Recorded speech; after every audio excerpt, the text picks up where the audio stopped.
I'm going to eliminate illegal aliens from the city of Hazelton. Hazelton, Pennsylvania passed the Illegal Immigration Relief Act.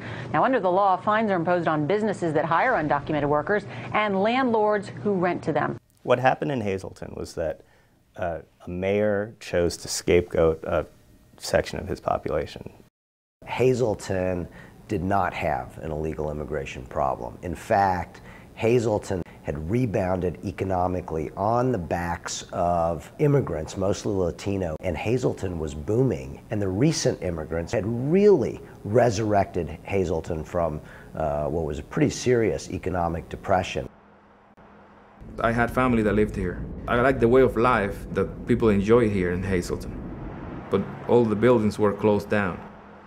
After we started moving here, the families have 2 and 3 kids. So there was like a revitalization of the town. You could see a lot more people now on the street. It was not until May of 2006 where there was a nasty murder took place involving a victim named Derek Kitchline, who was killed by 4 undocumented immigrants. And it was that one incident that really transformed Mayor Barletta from somebody who seemed to be supportive of immigrants and recognizing the contributions they'd made to all of a sudden blaming them for everything that was wrong with Hazelton.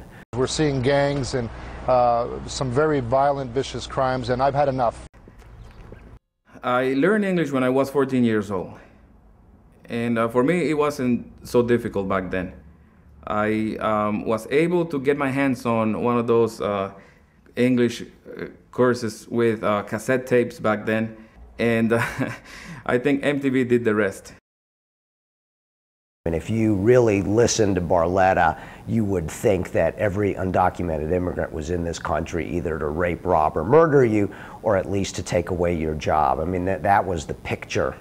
We just haven't had enough women raped, enough citizens shot between the eyes before we do something. You know, this is really disgraceful. And what we found was there were 428 violent crimes over a 6-year period. 3 could be linked to undocumented immigrants.